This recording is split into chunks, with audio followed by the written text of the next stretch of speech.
அனைவருக்கும் வணக்கம். இன்று நாம் காணவிருக்கும் வளம் தரும் வாஸ்து பதிவில் இன்று நாம் காணவிருப்பது, ஒருவருக்கு வீடு எப்படி அமைந்தால் சிறப்பாக வாழலாம் என்பதை காணலாம்.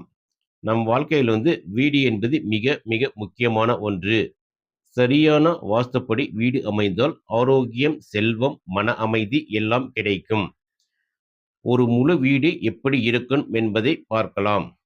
சதுரம் அல்லது செவ்வக வடிவில் வீடு இருப்பது நல்லது. அதேபோல அ கிழக்கு அல்லது வடக்கு பார்த்து மெயின் டோர் இருப்பது மிக நல்லது. தெற்கு பக்கம் இருந்தாலும் சரியான வாஸ்துப்படி இருந்தால் பிரச்சனை இல்லை. வீட்டின் முக்கிய வாசல் கிழக்கு அல்லது வடக்கு திசை நல்லது. கதவு உள்பக்கமாக திறக்க வேண்டும். கதவு பெரியதாகவும் சுத்தமாகவும் இருப்பது மிக மிக நல்லது. வடகிழக்கு பகுதியில் பூஜை அறை அல்லது படிப்பறை அமைக்கலாம்.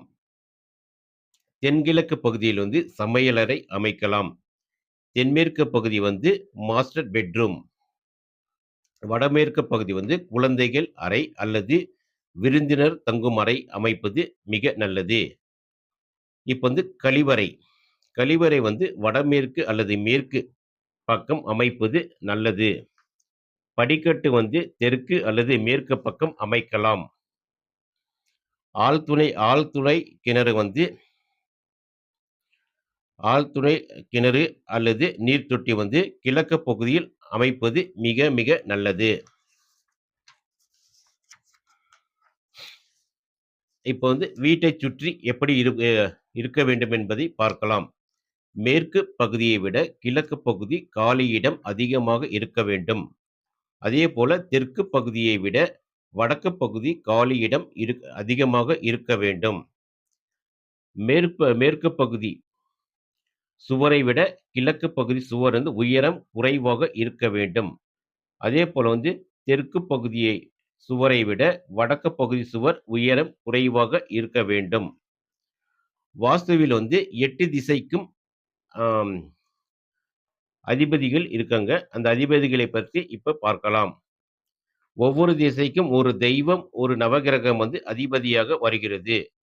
கிழக்கு திசைக்கு இந்திரன் அதிபதி. அதே போல கிரகம் சூரியன். இவர் ஆரோக்கியம், புகழ், வளர்ச்சி போன்றவற்றை கொடுப்பார்கள். அதே போல மேற்கு பக்கத்துக்கு வருண பகவான் மற்றும் சனி கிரகம் சனி கிரகம் அதிபதியாக வருகிறது. மழை, உணர்ச்சி, லாபம், வருமானம், முன்னேற்றம், சில நேரம் தாமதத்தையும் தரும். அதே போல வடக்கு பக்கத்துக்கு குபேரன் அதிபதி. கிரகம் புத பகவான். பணவரவு, தொழில் வளர்ச்சி, செல்வம், வாய்ப்பு இவற்றை வழங்குகிறது. அதே போல தெற்கு பக்கத்துக்கு யமன் மற்றும் செவ்வாய் பகவான் அதிபதியாக வருகிறார்கள். கட்டுப்பாடு, ஒழுக்கம், நிலைத்தன்மை தவறாக இருந்தால் நஷ்டத்தை கொடுத்துவிடும். இப்போ 4 திசைகளுக்கும் பார்த்துட்டோம். அதே போல 4 மூலைகள் வருது. அந்த மூலைக்கும் பார்க்கலாம். வடகிழக்கு ஈசானிய மூலை என்று சொல்கிறார்கள். இதுக்கு அதிபதி ஈசன். கிரகம் குரு பகவான். ஆன்மீகம், அறிவு, அமைதி, பக்தி, மிக புனித திசை இது. அதே போல தென்கிழக்கு திசை. தென்கிழக்கு மூலைக்கு அக்னி பகவான் அதிபதியா வர்றாரு. அதே போல சுக்கிரன். கிரகத்துல சுக்கிரன். சக்தி, தீ, செயல், சமையல், எரிசக்தி தவறாக இருந்தால் கோபம், சண்டை போன்றவற்றை ஏற்படுத்தும். தென்மேற்கு திசை. தென்மேற்கு மூலைக்கு அதிபதி நிருதி பகவான். கிரகத்துல ராகு பகவான். நிலைத்தன்மை, பாதுகாப்பு, குடும்ப கட்டுப்பாடு, மன நிலைத்தன்மை போன்றவற்றை குறிக்கிறது. அதே போல வடமேற்கு பகுதிக்கு வடமேற்கு மூலைக்கு வாயு கிரகம் அதிபதியாக வருகிறது. கிரகத்துல சந்திர பகவான். இயக்கம், மாற்றம், பயணம் மற்றும் வியாபாரம். அதே போல இந்த 8 திசைகளுக்கும் ஒவ்வொரு 8 திசைகளும் ஒருவருக்கு சிறப்பாக அமைந்தால் செல்வ செழிப்புடன் வாழ வழி வகுக்கும்.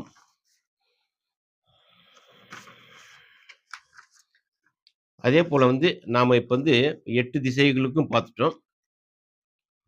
வீட்ட சுத்தி எப்படி இருக்கணும் என்பதையும் பார்த்தோம். அதேபோல இந்த 8 திசைகளுக்கும் உரிய அதிபதிகள் உங்களுடைய ஜாதகத்தில் எக்காரணம் கொண்டும் கெடக்கூடாது. அவர்கள் நல்ல நிலையில் இருந்தால் கண்டிப்பாக உங்கள் உங்கள் வீடு மிகவும் செல்வ செழிப்புடன் வாழ வழி வகுக்கும்.